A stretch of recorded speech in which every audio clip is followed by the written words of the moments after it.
Então, primeiro, eu quero fazer uma introduçãozinha, só para falar como é que vai ser hoje.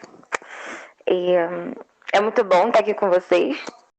Fiquei um pouquinho desanimada por causa da internet, que me deu um baile aqui, mas é sempre bom estudar. Vamos estudar um pouquinho de ética hoje. Hoje nós vamos dar uma pincelada nos principais sistemas éticos não deontológicos. E eu quero que vocês tenham em mente o seguinte, que vocês não se preocupem em entender tudo o que eu vou falar. Quando a gente estuda filosofia, né, lembra que a ética ela é um campo da filosofia. Quando a gente estuda filosofia, é muito importante a gente não querer entender tudo de primeira. A filosofia, ela é um remedinho assim que você toma de gota em gota.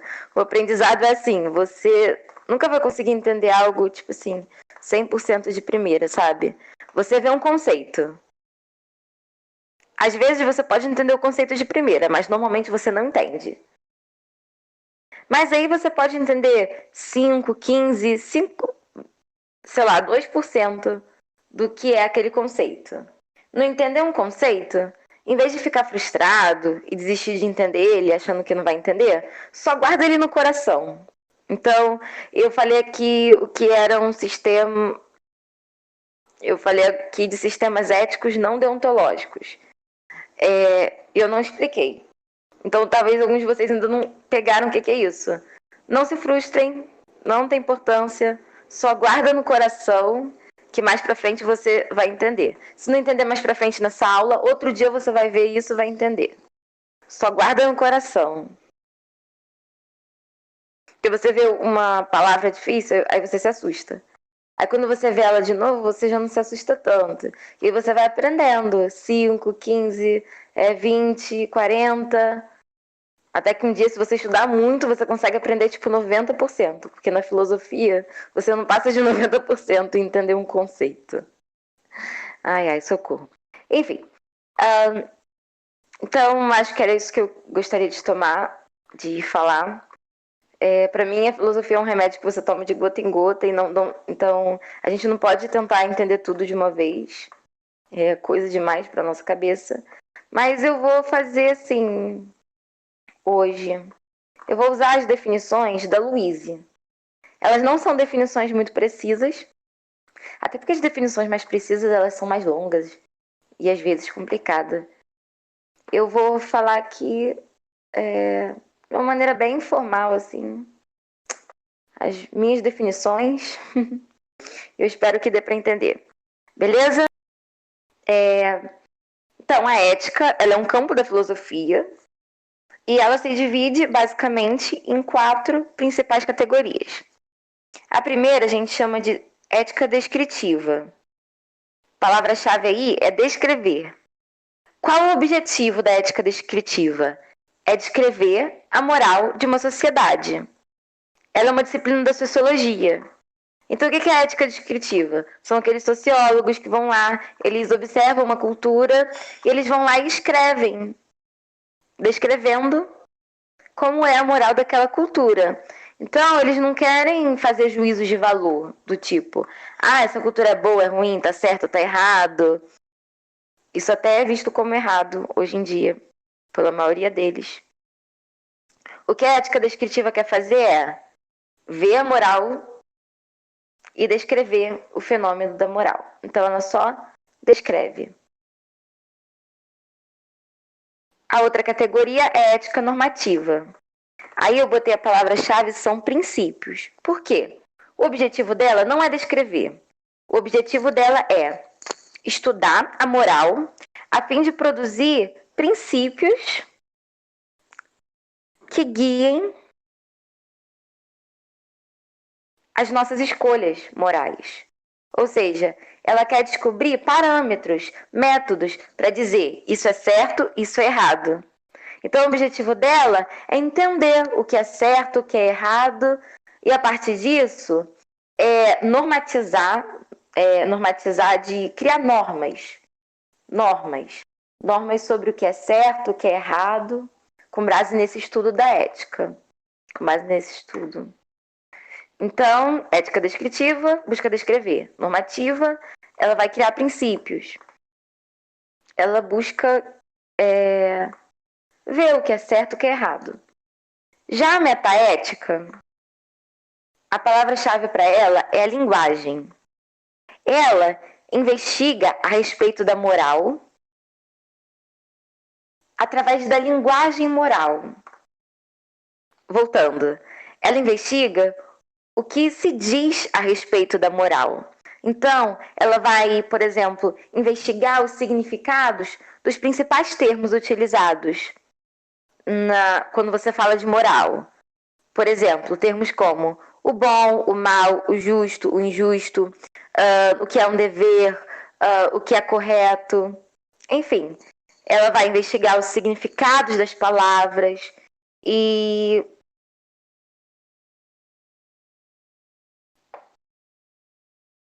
assim. E também vai estudar como que as pessoas utilizam esses termos, assim por diante. Então, o objeto de estudo da metaética é a linguagem moral. O objetivo dela é investigar a linguagem moral. Ela estuda acerca do que se diz da moral. Beleza? Então, metaética, palavra-chave aí, estudo da linguagem sobre a moral. E a ética aretaica, é a última que está aí que eu botei para vocês. Palavra-chave, virtude. Arete é virtude no grego, por isso aretaica. Ela também é conhecida como teoria da virtude. E a gente vai estudar ela hoje como um sistema ético.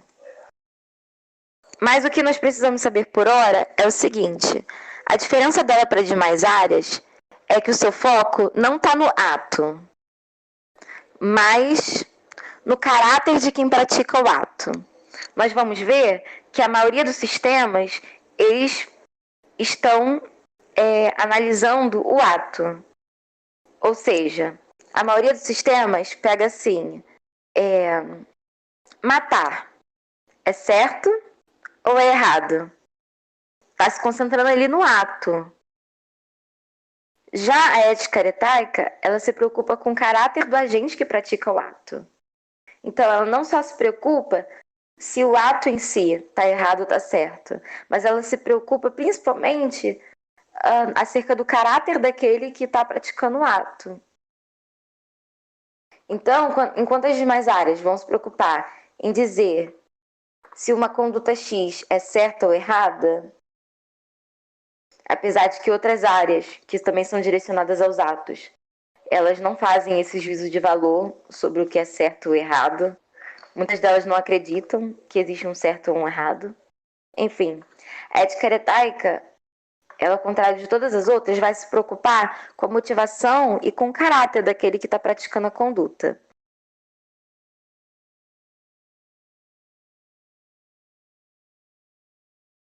Quando eu falar aqui com vocês de agente moral, eu estou falando da pessoa que pratica determinada conduta. Então, quando eu falo assim, o agente moral, quer dizer simplesmente alguém que está realizando uma conduta que pode ser certa ou errada. Ok? Não estou nem falando que esse agente está sendo moral. Estou falando que ele é um agente, que ele vai fazer uma conduta que pode ser moral ou não. Ok. A ética aretaica, ela é sinônimo de teoria da virtude. Beleza? Por isso aqui, a nossa palavra-chave é virtude. Então, ética descritiva vai se preocupar em descrever. A normativa vai se preocupar com os princípios, em descrever princípios. A metaética vai se preocupar com a linguagem do que é moral, do que é certo, do que é errado. E a aretaica vai se preocupar com a virtude, com o caráter, com a motivação do agente moral. Ok, agora eu vou fazer uma pausa. Classificação dos sistemas éticos.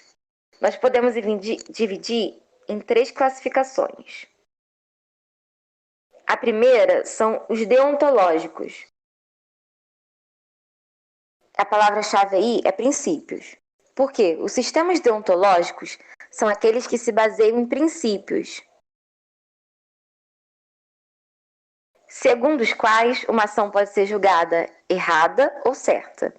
Então, os sistemas deontológicos, eles vão se basear em princípios. Esses princípios que vão definir se uma conduta ela é errada ou ela é certa. Existem 3 principais sistemas deontológicos que eu coloquei para vocês também, que é a teoria dos mandamentos divinos. Segundo a teoria dos mandamentos divinos, quem determina esses princípios é uma divindade. É a divindade que vai orientar o que é certo e o que é errado. Então, sistemas deontológicos, princípios. Teoria dos mandamentos divinos é uma divindade que vai determinar quais são esses princípios. Também tem o sistema deontológico que é baseado na lei natural. Esse acredita que os princípios, que vão dizer o que é certo e o que é errado, eles estão na natureza. Eles são naturais. Você vai somente descobrir esses princípios que estão na natureza. É a base do justnaturalismo, que vocês já viram em outra aula. E por fim, também tem um sistema deontológico que ele é o racionalismo ético. Ele acredita que a razão é aquilo que vai mostrar pra gente o que está certo e o que é errado. Em todas as 3 vertentes, seja por conta de um Deus, da natureza ou da razão, há princípios que ditam o que é certo e o que é errado. Nós hoje não vamos estudar os deontológicos. Nós vamos estudar os sistemas éticos não deontológicos.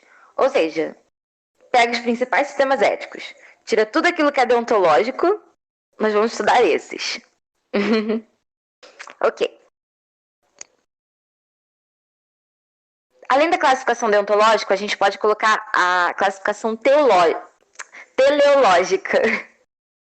Foi até bom fazer esse erro aqui, porque tem gente que confunde teológico com teleológico. Teológico tem o prefixo tel, que quer dizer Deus. Teleológico tem o prefixo telos, que do grego significa fim, finalidade. Então aqui, nos sistemas teleológicos, eu coloquei para vocês que a palavra-chave é o resultado final. Eles se baseiam no resultado final de uma ação. Podemos colocar também que eles se baseiam na consequência de uma ação para dizer se essa ação é certa ou se essa ação é errada. Então, os sistemas teleológicos, eles não vão julgar a ação em si. Eles vão julgar se uma ação é certa ou é errada pelo resultado que essa ação vai produzir.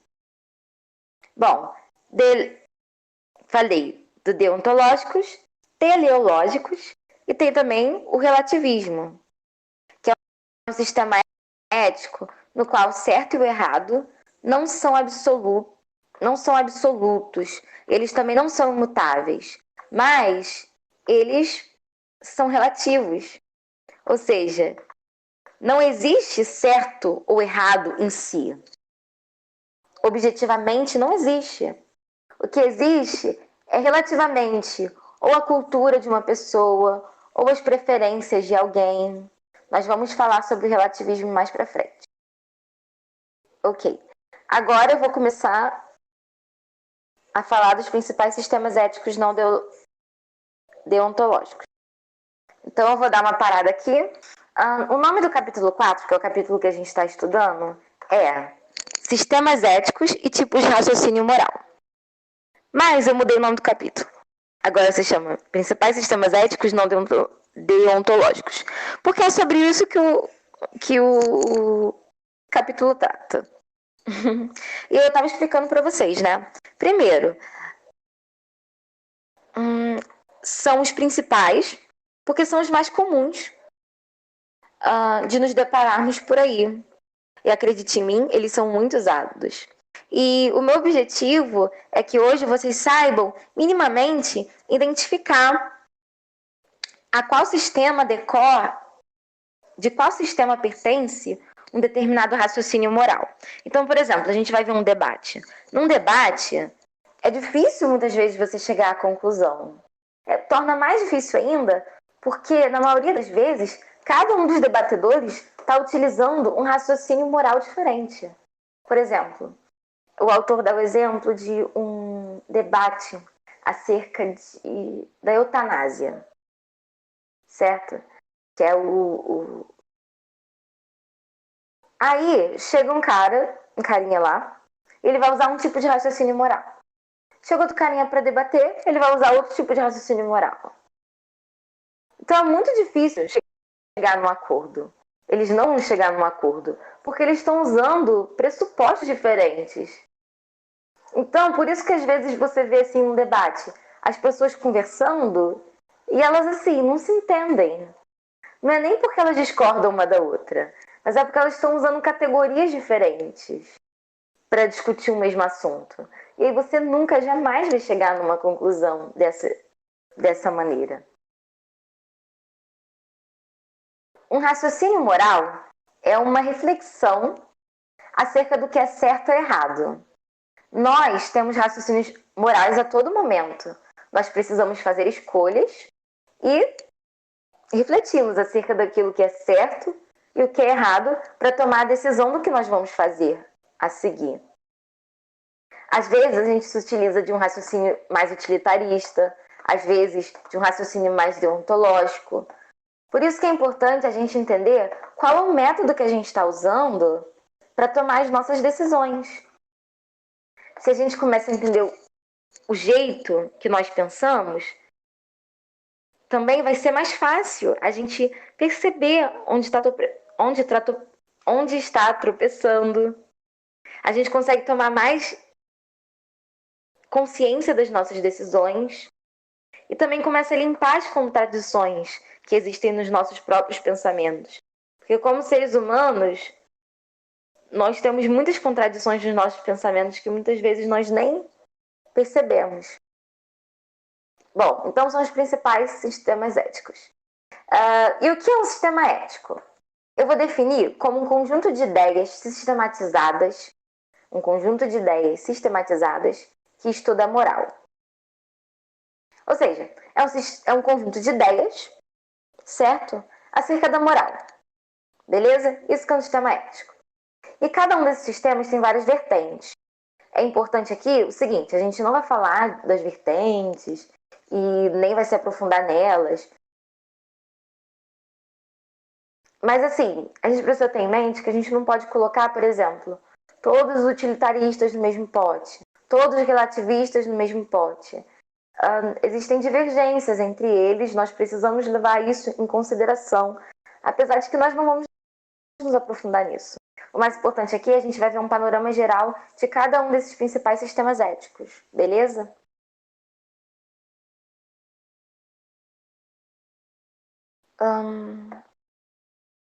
Ok. Então, a gente viu que um sistema ético é um conjunto de ideias sobre a moral. E assim, como cada um deles tem ideias diferentes, tem pressupostos diferentes, cada um deles vai gerar tipos de raciocínio moral diferentes.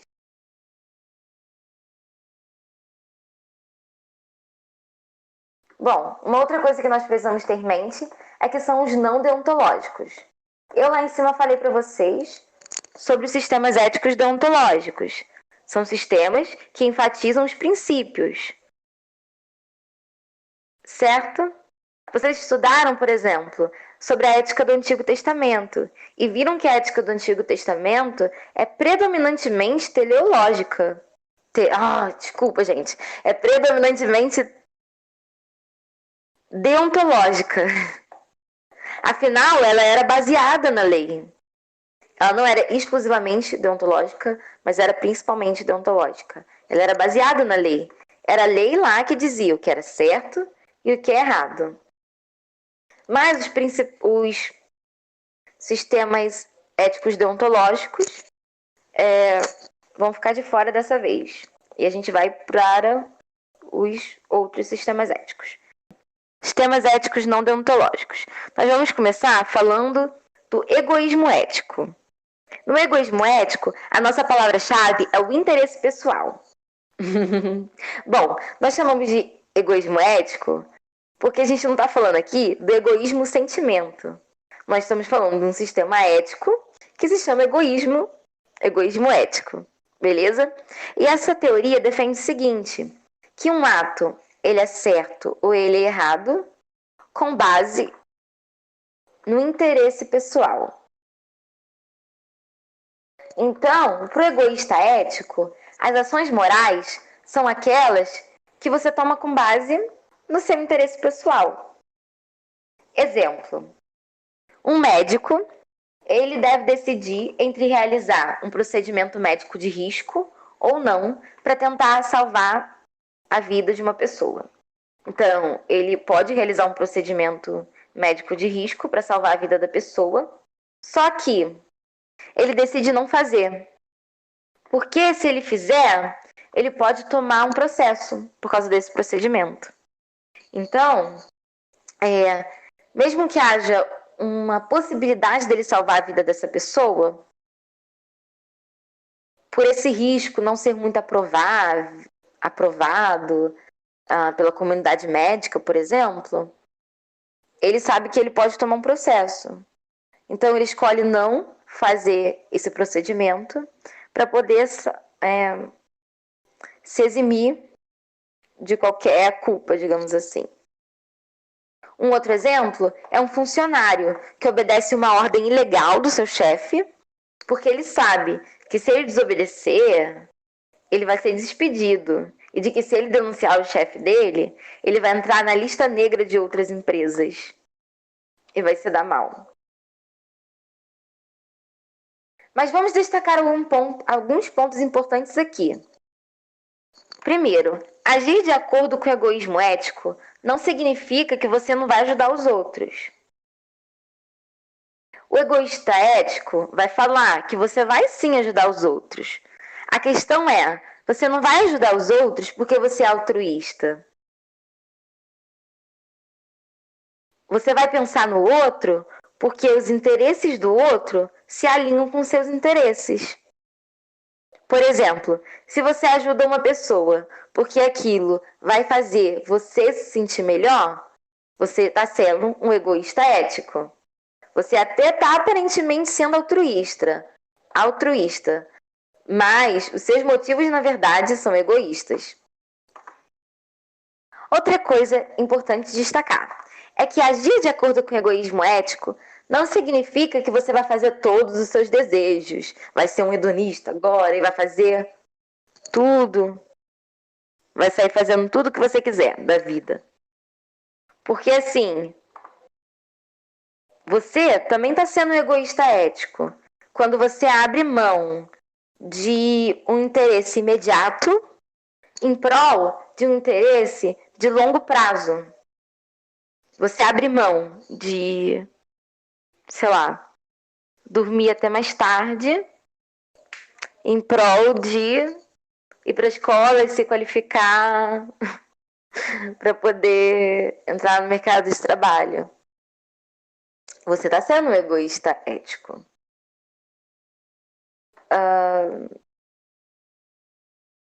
Isso nos ajuda a entender o contrato social de Thomas Hobbes. Na última aula, a Carol falou sobre Thomas Hobbes. Thomas Hobbes, ele acreditava o seguinte, ele era um egoísta ético. Ele acreditava o seguinte, que o estado natural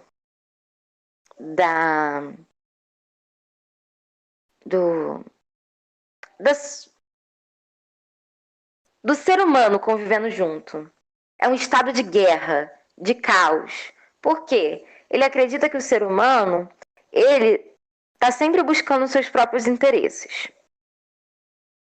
E eventualmente não, o tempo todo, os interesses das pessoas colidem uns com os outros. Então, surge a guerra. Porque a todo momento, as pessoas, quando vão tentar se relacionar e viver em comunidade, os interesses delas entram em conflito.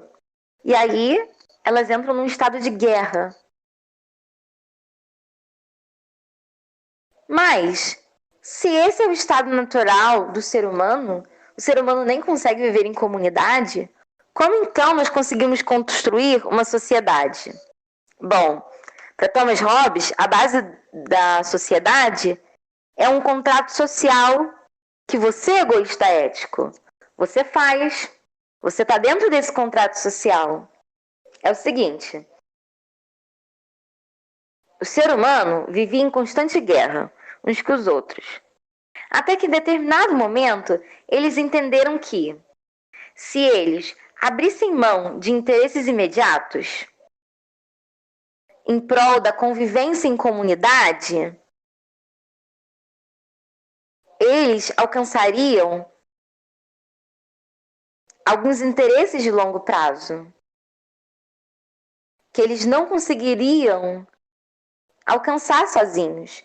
Então, assim, nós em sociedade, nós alcançamos coisas que sozinhos nós não conseguiríamos. Certo? Então, o homem, ele passa a viver em sociedade, ele adere o contrato social, o contrato de viver em sociedade. Por quê? Porque é porque ele deixa de ser egoísta? Não, mas porque ele abre mão de interesses imediatos em prol do interesse de longo prazo, que é se beneficiar dos avanços que a sociedade pode lhe oferecer. E para isso, você teria o Estado, né? O Estado que é representado pela figura de um monarca absolutista, que ele apelida de Leviatã. O livro mais famoso de Thomas Hobbes é esse, o Leviatã. Então você precisa desse Estado que vai resolver os conflitos entre as pessoas, para que elas possam viver em comunidade. Bom, esses são parênteses. Nós precisamos entender que a Bíblia ela não condena que nós venhamos a agir de acordo com os nossos interesses pessoais, mas ela demanda que esses nossos interesses pessoais eles sejam equilibrados pela preocupação com os outros. Deus ele não requer de nós total abnegação. Nós precisamos pensar em nós também, mas também precisamos pensar no outro. Ele nos manda amar aos outros como a nós mesmos. Aristóteles vai dizer, por exemplo, que a virtude ela é um meio entre dois extremos. Então, você tem dois extremos. Você tem... Eu gosto muito da ética aristotélica. Você vai ter dois extremos aqui. Você vai ter uma pessoa que é totalmente abnegada, ela não pensa em si, ela não cuida de si, ela só quer saber dos outros, de cuidar dos outros. Você vai ter de um lado uma pessoa egoísta que só quer saber dos interesses dela. Onde está a virtude? Não está nem no abnegado, nem no egoísta. Está na pessoa ali que ela é equilibrada, que ela pensa nos outros, mas ela também pensa em si também. Ela ama a si, mas ama também os outros. Vou pular para o próximo, que é o utilitarismo. Aí no utilitarismo, a nossa palavra-chave vai ser consequências. Gente, preste atenção. O utilitarismo, é muito interessante. Ele é um sistema teleológico. Lembra que a gente falou de teleológico? Telos é fim. Como ele é um sistema teleológico, ele não vai analisar o ato em si, se o ato é certo ou se o ato é errado. Ele vai analisar o seguinte: ele vai analisar o resultado final do ato, para dizer se aquele ato é certo ou errado. Você vai conversar com um utilitarista. E aí você vai perguntar assim para o utilitarista: mas tá errado? E aí o utilitarista vai te dizer: bom, a gente não pode afirmar isso de cara.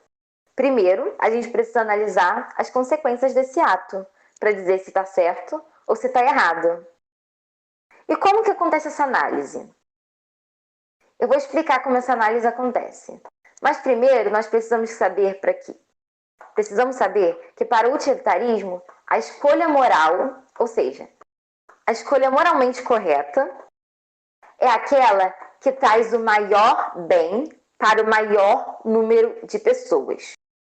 Colocando de outra forma, a escolha moral é aquela que vai gerar mais consequências positivas do que consequências negativas. Então, assim, quando ele vai analisar se algo é certo ou errado, ele não vai dizer que a coisa em si é certa ou errada. Ele vai pegar uma balança e vai colocar aqui, de um lado, os prós, de outro lado, o contra. Então, ele vai colocar de um lado os benefícios e os malefícios daquela conduta. E aí ele vai pesar. Então, ele vai pesar ali. E aí, a partir disso, que ele vai dizer se uma conduta é certa ou se é errada. Vou dar alguns exemplos. Voltando lá para a nossa conversa com o utilitarista, a gente pergunta para ele, matar é errado? Aí ele vai dizer, bom, depende. Aí eu vou falar para ele, se matar Hitler salvasse a vida de milhões de judeus, isso, matar Hitler, seria moralmente correto? E aquele utilitarista te diria, sim, é moralmente correto. Você vai ter aí mais consequências benéficas do que maléficas. Você vai trazer o maior bem para o maior número de pessoas.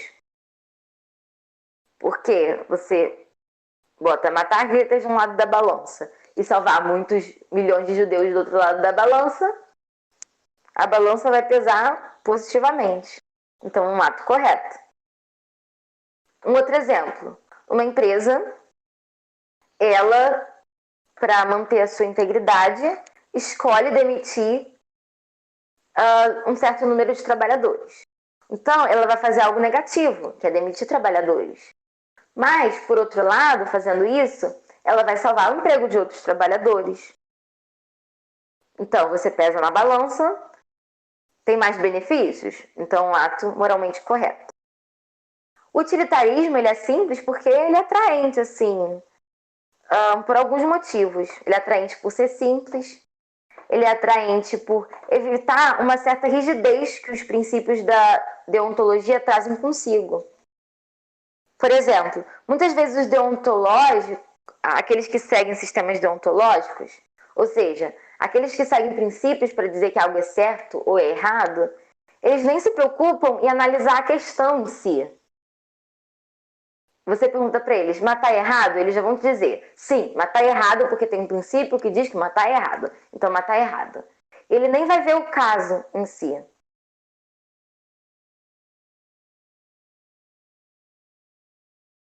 Então, às vezes, esses sistemas deontológicos, eles são muito rígidos, que eles já têm ali um princípio, uma regra pronta. E, às vezes, eles sacrificam as pessoas em prol dos princípios que esse sistema estabeleceu.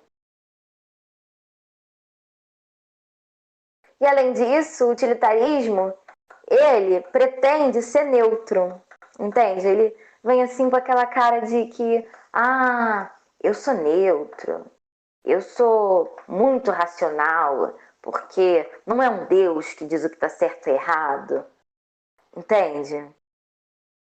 Tem um apego, assim, pro pessoal que quer ser laico a todo custo. Enfim, mas ele tem importantes problemas que eu não vou conseguir muito bem, eu não vou conseguir para as críticas hoje, mas eu tenho certeza de que muitos dos erros vocês já conseguem aí vislumbrar na cabeça de vocês. Só um observação importante. Há duas principais correntes de utilitaristas. Há os utilitaristas dos atos e das regras. Eu até coloquei aí para vocês, dividindo o utilitarismo entre dos atos e das regras. O dos atos, eles vão analisar o ato um por um para dizer se o ato é certo ou errado. Ou seja, eles vão usar essa metodologia que eu expliquei aqui para vocês. Agora, mas os utilitaristas das regras, eles fogem um pouquinho disso. Por quê? Eles são utilitaristas, ou seja, para dizer que algo é certo ou errado, eles fazem essa análise entre os prós e os contras, entre os benefícios e os malefícios, só que, com base nisso, eles criam regras. Aí, às vezes, eles até parecem deontologistas, porque eles podem ser que você chegue para eles e perguntem assim, matar é errado? E eles vão te dizer, matar é errado. Só que eles não são deontologistas. Então, eles não acreditam que matar é errado porque existe um princípio que diga que matar é errado. Mas eles acreditam que matar é errado por quê? Porque, na maioria das vezes, o ato de matar gera mais consequências negativas do que consequências positivas. Então, os utilitaristas das regras, em vez de ter que analisar ato por ato para dizer se um ato é certo ou errado, eles criam regras, mas eles criam regras com base no quê? Com base nas consequências que um ato tende a gerar. Então, se o ato de matar ele tende a gerar mais consequências ruins do que consequências boas, nós então podemos criar uma regra dizendo que matar é moralmente errado. Mas, repito, não são deontológicos. Deontológicos, eles são utilitaristas. Eles fazem uma análise entre os benefícios e os malefícios das consequências das ações para dizer se algo é certo ou se algo é errado. Eu vou dar uma pausa agora. Sim, uma das principais críticas ao utilitarismo é justamente assim, que diz que ele não protege as minorias. É o exemplo da escravidão, por exemplo. A escravidão, ela gerou muito desenvolvimento no sul dos Estados Unidos. E se você comparar, mais pessoas foram beneficiadas do que pessoas foram exploradas, em termos quantitativos. Então, você consegue, por uma análise utilitarista, dizer que a escravidão poderia ser correta moralmente. Entende? É uma das críticas que se faz ao utilitarismo. Porque você falou da questão da democracia, né? Se algo favorece a maioria, então esse algo a gente pode dizer que é o correto, porque é o que vai produzir maior benefício para as pessoas. Então, assim, esse é um dos problemas, uma das críticas que se faz ao utilitarismo. Nós, por exemplo, sabemos que nós somos mais deontológicos, né? Então a gente sabe que a escravidão ela é imoral, porque ela ofende o princípio da dignidade humana e os direitos básicos dos seres humanos. Mas através de uma ética utilitarista você consegue fazer esse raciocínio de que poderia ser correto, por exemplo. Apesar de todos esses problemas do utilitarismo, eu acho que a gente pode lembrar com ele, né, que a gente precisa preocupar. Eu falei, apesar de todos esses problemas, sem falar as críticas, né? Mas pelo menos uma aí foi. Ele tem muitos problemas, mas nós podemos aprender com ele o seguinte, que a gente precisa se preocupar também com as consequências das nossas ações, né? Às vezes, apelar para um princípio, para uma regra, não vai ajudar a gente a resolver um problema. A gente precisa também enxergar as consequências das ações para dizer se elas são realmente morais ou não. Não adianta só pegar e cegamente aplicar uma regra ali e pronto, e tá certo. Por exemplo, você tem o princípio da liberdade. Não é porque você tem o princípio da liberdade que você pode chegar e ofender uma pessoa, por exemplo. Ah, não, mas a liberdade é moralmente correta. Tá, a liberdade é moralmente correta, mas vamos lá, né? Você tem aí outros princípios. E não só você tem outros princípios, como você também precisa ponderar o resultado das suas ações. Existem algumas exceções para os princípios, beleza? Então, eu vou para o relativismo. A palavra-chave do relativismo é relativismo. Há mais de um tipo de relativismo. Primeiro, nós vamos falar do relativismo ético, beleza? Relativismo ético, ele veio do relativismo cultural. Esses aí vocês estão muito acostumados a lidar, infelizmente. Bom, eu vou ler um pouquinho do que está aqui no livro, que aí está falando, né, que antropólogos observaram culturas diferentes e descobriram a falta de um conceito uniforme entre o certo e o errado. Por exemplo, algumas culturas praticam a poligamia, enquanto outras praticam a monogamia. Algumas culturas consideram uma obrigação moral dar um de seus filhos para um casal infértil. Certas culturas, tal como grupos de esquimós, praticam a eutanásia, o infanticídio, de maneiras que parecem sinistras e imorais para muitas outras culturas. Aí ele vai dar mais alguns exemplos, né, de coisas que são moralmente erradas para nós, mas que em outras culturas são consideradas normais. Diante dessa diversidade, muitos desses antropólogos começaram a destacar essas diferenças culturais e, com base nisso, criaram o relativismo cultural. O relativismo cultural entende que o que é certo ou errado varia de uma cultura para outra. Só que aí, com base nisso, eles criaram o relativismo ético. Ou seja, o que é o relativismo ético? Quer dizer que não existem princípios morais objetivos. O que determina o que é certo ou errado é a cultura. Então, para o relativista ético, o que define se algo é certo ou errado é a cultura. Como vocês podem pensar, isso eu vou embutindo algumas críticas aqui, né? Como eu não vou adentrar exclusivamente no momento de críticas para a gente terminar hoje, a gente vê muito hoje, né, que em nome da tolerância e da compreensão, a gente tem que considerar os valores de outra cultura tão válidos quanto os nossos valores. Nós temos que...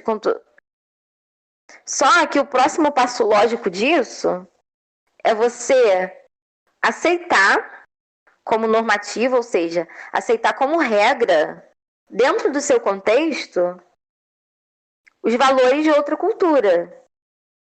Mas isso é muito complicado. Uma coisa é você respeitar a cultura do outro. Outra coisa é você considerar o valor daquela cultura tão válido quanto os seus valores. Você só pode fazer isso se você considerar que não existem valores absolutos. O que para um cristão não cabe, a não ser que ele não acredite na Bíblia. Assim, e aí tem uma concepção muito estranha do que seja cristão, do que seja ser cristão. Porque um exemplo de aplicação do relativismo ético numa situação problemática. Exemplo: uma família árabe se mudou para os Estados Unidos. E a filha dessa família queria se casar com um homem. Porque lá nos Estados Unidos é normal, né? Você escolhe a pessoa com qual você quer casar. Mas o pai, que era árabe, seguiu a tradição da sua terra e matou a filha por causa disso. Aí ele foi acusado por homicídio e o advogado de defesa defendeu a inocência dele com base no relativismo ético. Ou seja, defendeu a inocência do homem dizendo o seguinte: ele pode ter agido de maneira errada para os padrões dos Estados Unidos, mas a gente tem que respeitar a cultura dele. E na cultura dele, isso é perfeitamente aceitável. Entende o problema que dá?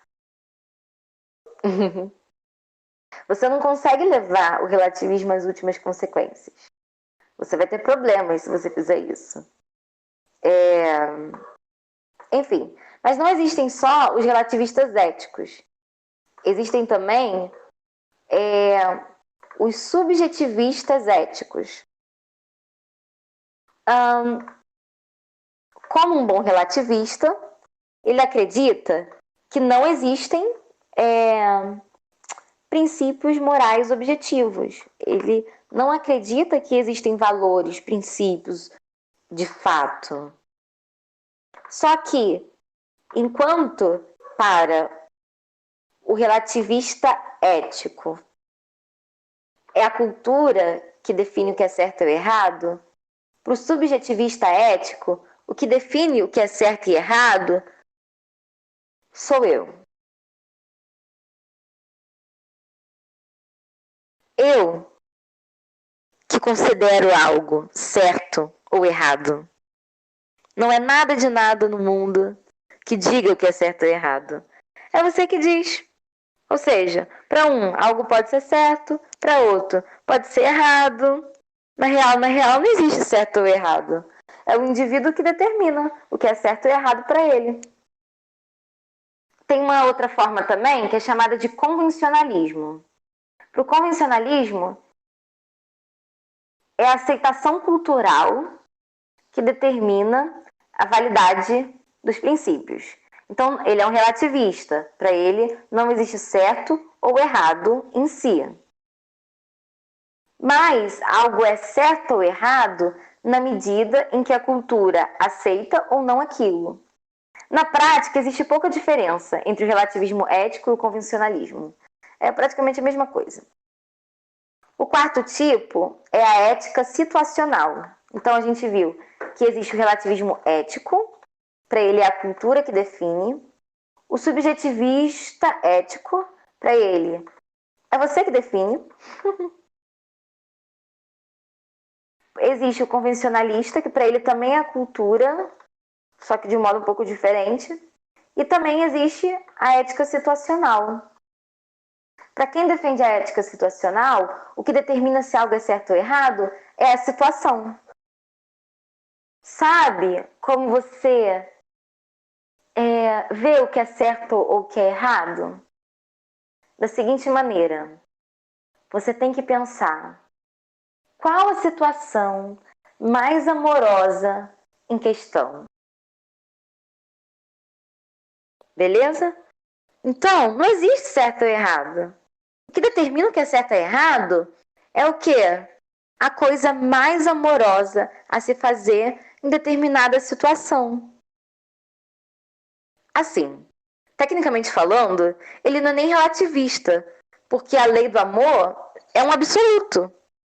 E como relativista não pode ter absolutos, ele nem está sendo relativista, para dizer a verdade.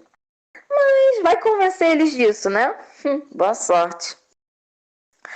Porque o relativismo está muito em alta, eu vou pincelar um pouquinho das críticas, tá bom? Rapidinho.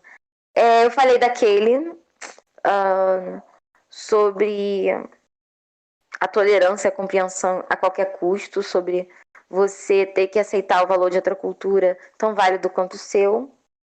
Outra coisa, outra crítica.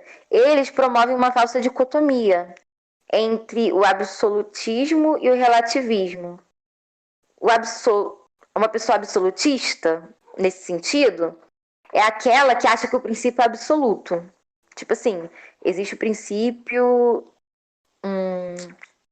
Eu não consigo pensar no exemplo agora, mas existe um princípio X. E ele não pode ser quebrado a qualquer custo. Então, o que é certo nessa situação? A absolutista vai dizer, é X. Aí você vai falar para ele, mas você nem analisou a situação. Ele vai falar, não, mas existe um princípio que diz que é X, então é X.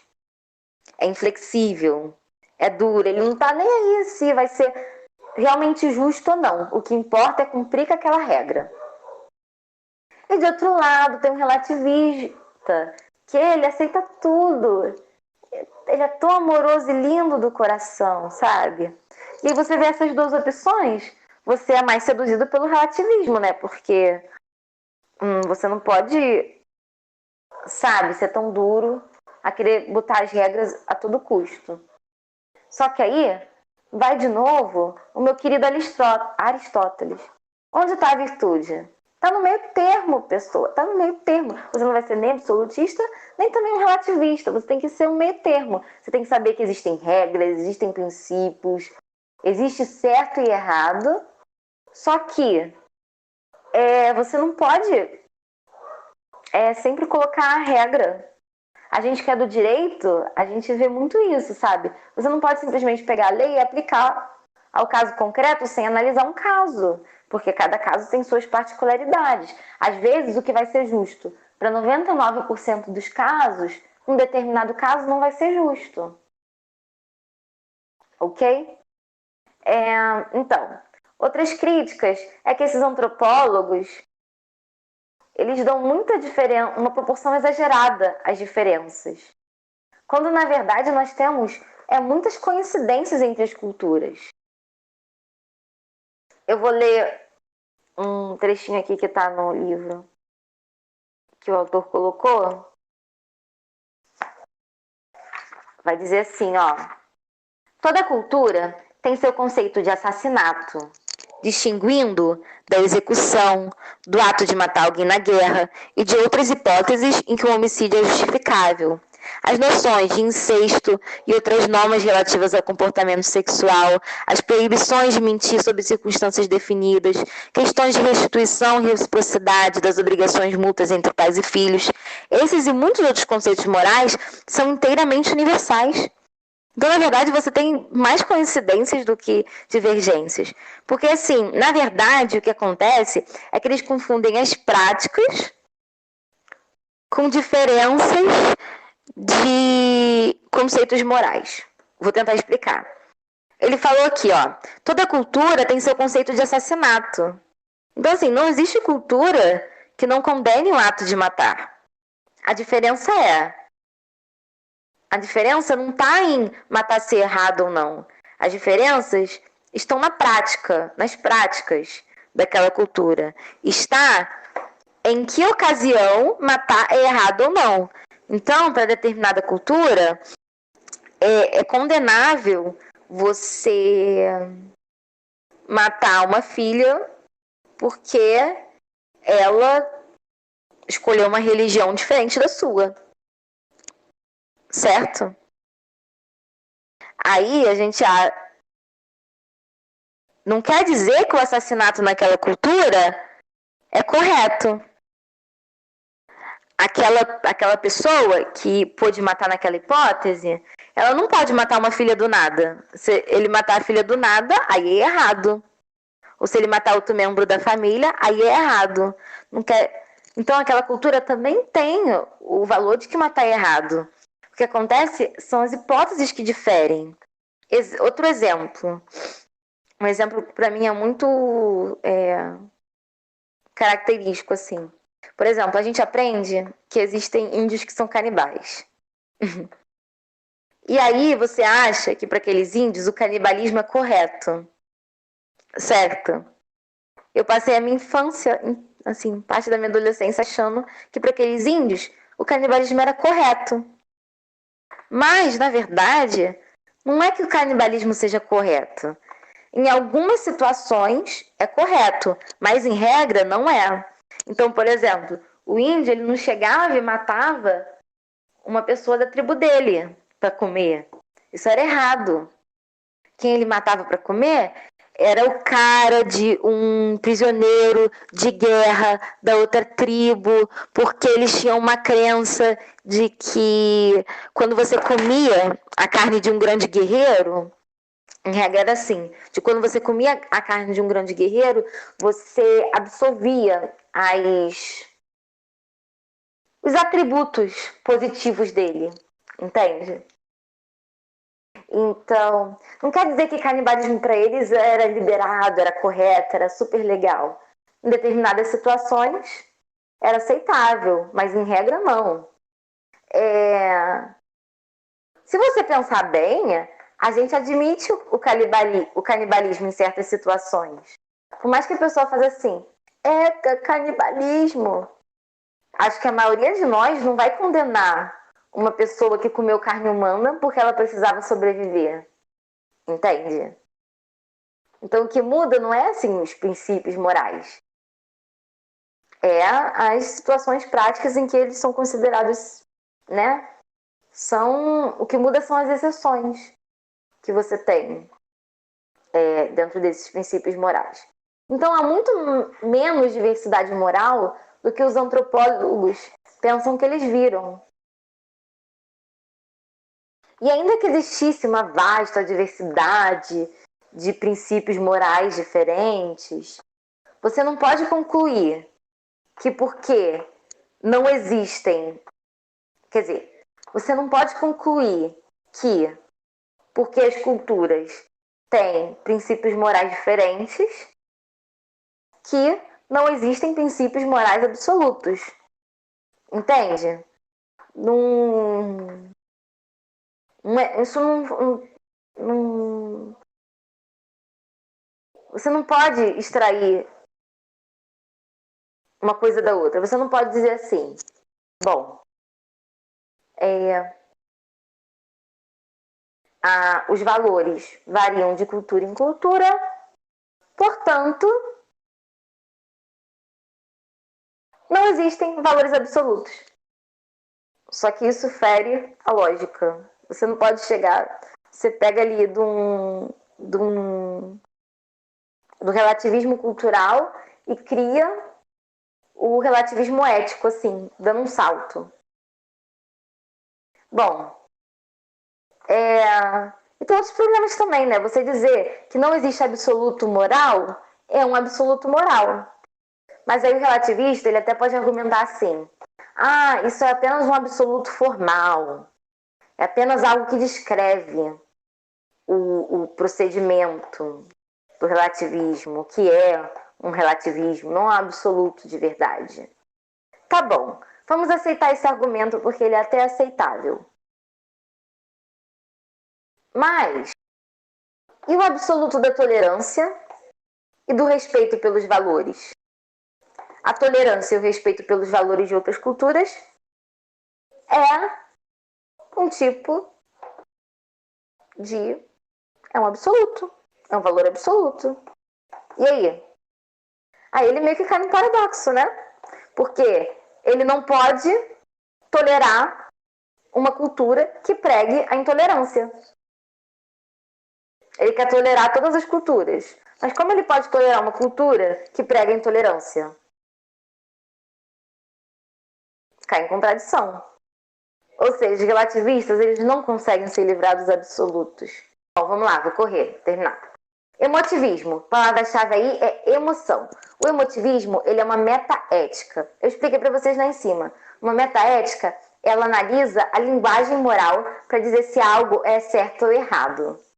O que aconteceu é que os emotivistas, eles foram estudar a linguagem moral. E aí, estudando, eles viram que o que as pessoas dizem ser certo ou errado, muitas vezes não, na maioria das vezes, são sempre afirmações, essas afirmações sobre o que é certo ou errado, são sempre afirmações carregadas de emoção. Logo, como essa linguagem era emocionalmente carregada, eles chegaram à conclusão de que, por essas e outras razões, o que as pessoas defendem como certo ou errado são simplesmente conclusões que as emoções desse indivíduo levam ele a pensar.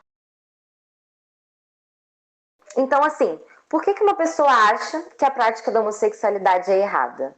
Ela acha porque, para ela sente que é repugnante, que é desagradável. Já a pessoa B, ela aprova a prática da homossexualidade. Por quê? Por conta dos gostos, porque ela se sente bem em relação àquilo. Aprovar ou desaprovar é uma questão de quê? É uma questão de emoções. Lá no relativismo, a gente viu o subjetivista ético. O subjetivista ético, ele depende do que a pessoa sente em relação daquilo, do que a pessoa acha. O emotivista, ele vai um passo além do subjetivista. Não é porque o sujeito simplesmente pensa de determinada maneira, mas é como ele se sente, o que as emoções dele levam ele a considerar. Não existe verdadeiro ou falso em si. Não existe certo ou errado em si para o emotivista. Tudo é uma questão das emoções, do que as suas emoções vão levar você a pensar, a considerar como certo ou errado. E quando você está tentando convencer alguém de que algo é certo ou errado, na verdade, você está mascarando. Assim, as suas intenções realmente são emoções, não tem nada racional nisso, são emoções. Só que você acaba levando outras pessoas a pensar. É uma manipulação. Você manipula outras pessoas a pensar da maneira como você pensa. Eivado pela sua emoção. Porque no final de contas, não tem nada que diga que algo é certo ou errado. Ok? Então, da preposição de que a linguagem, ou seja, o que se diz da preposição de que o que se diz sobre certo e errado é emocionalmente carregado pelas emoções da pessoa. Logo, o emotivista conclui que, por essas e outras razões também, né? Não posso ser injusta. Por essas e outras razões, ele conclui que não é uma questão de certo ou errado. É uma questão do que as suas emoções te levam a pensar. Ok? Só que aí nós vamos ter vários problemas com o emotivismo, que eu não vou falar agora porque eu preciso passar para o próximo. A teoria da virtude. Virtude, essa palavra bonita. A teoria da virtude, ela, como eu disse lá em cima, ela é também chamada de ética aretaica. E ela remonta a Platão, Aristóteles e vários outros pensadores. Há quem diga que a teoria da virtude é um sistema ético. Bom, aqui eu coloquei ela como se fosse um sistema ético. Mas a gente pode questionar ela como um sistema ético. Porque, assim, há muitas pessoas que defendem, e eu tenho essa impressão também, de que ela não se basta por si só. De que ela não é um sistema completo. De que ela é algo que você pode, um plus que você pode adicionar em algum sistema. Então, assim, meu sistema é mais ou menos um sistema deontológico junto com a teoria da virtude. Eu acho que é basicamente isso que o autor vai defender também. Um sistema deontológico com um plus da teoria da virtude. A teoria da virtude ela é diferente das outras, porque ela não vai julgar se algo é certo ou errado pelo ato em si. Para ela, não basta analisar o ato. Para ela, quando você vai analisar se algo é certo ou errado, você precisa analisar o motivo e o caráter do agente. Exemplo, dar esmolas. É certo? Quer dizer, não. Tá, dar esmolas é certo, ok. Mas, eu dei esmola para uma pessoa. Você, que viu o que eu fiz, você pode dizer se eu estou sendo moralmente correto ou não? A princípio você não pode dizer. Porque por mais que esse ato em si seja correto, você não conhece as minhas motivações. E dependendo, se você não me conhece direito, você não conhece nem o meu caráter para poder dizer ou ter a intuição de que aquilo foi um ato moralmente correto ou não. Por quê? Eu posso dar esmolas para me sentir bem. Só para me sentir bem. Para aparecer para os outros. Se... Não, tudo bem, não é errado você dar esmolas também. Mas não pode ser esse o objetivo, né? Mas vou reformular. Eu dei esmola para poder aparecer. Eu nem faço isso, entendeu? Aí fui lá, eu achei que eu ia fazer bonito, fui lá, fiz bonito, tirei foto, botei no Facebook. Por causa de 5 centavos. Eu tô sendo moralmente correta? Se a minha intenção foi aparecer, não. Por mais que eu tenha feito um ato que a princípio é correto, eu não estou sendo moralmente correta. Porque a minha motivação não é correta. A minha motivação não é virtuosa. Eu não estou buscando a virtude no meu caráter com aquele ato. Eu estou querendo aparecer, o que é errado. Agora, se eu dou porque eu vejo que aquela pessoa é realmente necessitada e eu quero ajudar aquela pessoa, aí tudo bem. Aí é um ato moralmente correto, porque é um ato virtuoso. Então a palavra central aqui é a virtude. Você não pode dizer que uma conduta foi moralmente correta ou não, sem analisar o caráter e a motivação da pessoa que praticou a conduta. E isso está bem de acordo com o que Jesus ensinou acerca do certo ou errado, né? Os fariseus, eles eram muito... como é que eu vou dizer? Radicais, absolutistas mesmo com a lei, entende? Eles aplicavam a lei cegamente. Cegamente. E aí Jesus vai vir e vai falar: tá errado, meu bem. Vocês dão esmolas para aparecer? Tá errado. Vocês vão lá no jejum para poder aparecer? Tá errado. Por quê? Porque por mais que você faça a coisa certa, não adianta você só fazer a coisa certa. Você precisa também ter a motivação correta. E aí, por mais que eles fizessem a coisa certa, eles estavam erradíssimos, porque a motivação deles não era correta. Então, por mais que, como cristãos, nós tenhamos que admitir que existem princípios morais, e esses princípios nada mais são do que as consequências do caráter e da virtude de Deus, né? A lei, ela decorre do caráter e da virtude de Deus, certo?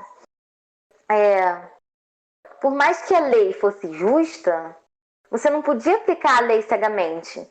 Então Jesus curou sim no sábado. Porque apesar de você não poder trabalhar no sábado, a aplicação da lei de forma cega era injusta.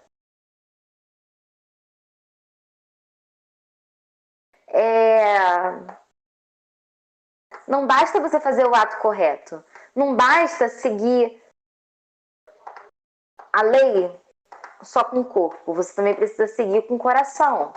Você precisa praticar com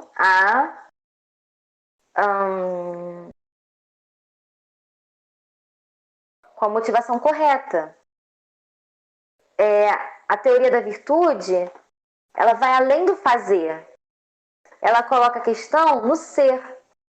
E Jesus, ele fez muito isso, né? Ele colocou a questão ali da virtude, do que é certo ou errado, no ser. Você precisa ser moral, não simplesmente praticar uma moralidade que vazia em si, ok? Então, para ser uma pessoa correta, você precisa ter uma motivação correta, você precisa desejar ser uma pessoa virtuosa. Então, assim, eu peguei a teoria da virtude, adaptando um pouquinho a teoria da virtude àquilo que a Bíblia fala. Mas, assim, vocês têm que ter em mente de que, por exemplo, Aristóteles, ele não vai falar de Deus da Bíblia, né? Mas tem muitas coisas boas que a gente pode tirar da teoria da virtude. E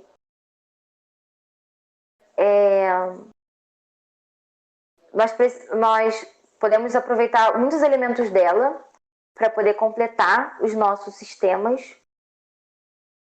Então, assim, o autor, pelo que ele colocou aqui, ele concorda comigo de que, apesar de você poder falar que é um sistema, não é bem um sistema. É algo que você pode pegar os elementos dela e completar um outro sistema para tirar essa centralidade do ato e colocar no ser. Tirar essa centralidade do fazer e colocar no ser. Então, mas você precisa lembrar, né, que a gente adapta ela, a Bíblia, né? Ninguém vai chegar aí e sair dizendo de que é um teórico da virtude, discípulo de Aristóteles, por favor. Tá bom? Foi basicamente isso que eu quis passar para vocês. Consegue analisar em fatos concretos, né? A gente pode exercitar esse nosso conhecimento agora, porque é muito aplicado no dia a dia. Você consegue identificar se a pessoa está usando um raciocínio moral utilitarista ou se ela está usando um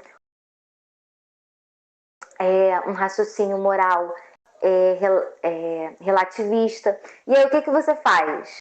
Em vez de você ficar discutindo as cegas, você identifica o raciocínio moral que ela está usando, lembra ou pensa na falha desse sistema moral dela, e aí você mexe na base do sistema moral dela para poder refutar ela. Beleza? Tá bom, gente. Foi isso por hoje.